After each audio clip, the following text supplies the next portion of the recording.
ఏమో.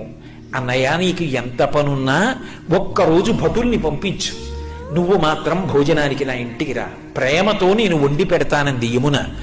మన్నించి యమధర్మరాజు కార్తీక మాసంలో శుక్లపక్షంలో విధియ తిథి నాడు యమున ఇంటికి భోజనానికి వెళ్ళాడు. ఏం చెయ్యాలి అన్నయ్య వస్తే?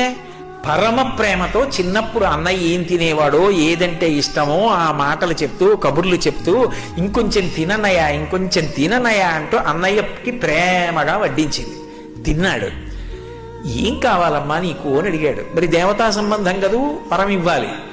ఆవిడ మనందరి కోసం ఓ వరం అడిగింది.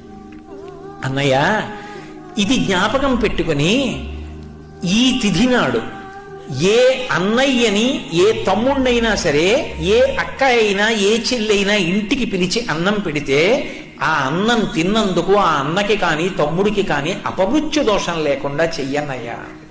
తప్పకుండా ఇస్తానమ్మా అన్నాడు. అంతేకాదమ్మా, నీలాంటి చెల్లెలు ఉన్నందుకు పొంగిపోతున్నాను, విశాల హృదయంతో అడిగావు. ఇలా పెట్టిన చెల్లికి మంగళసూత్రానికి ఇబ్బంది రాదమ్మా, సౌమాంగల్యంతో ఉంటుంది, వరమిస్తున్నాను అన్నాడు.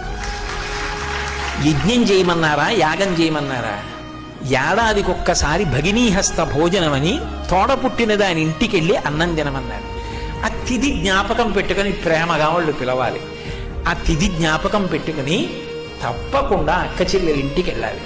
అది లేని నాడు మీరెంతమంది అండి అంటే, నాకు అక్క ఉంది, నాకు చెల్లుంది అని చెప్పుకుని మాత్రం ఉపయోగం ఏముంటుంది?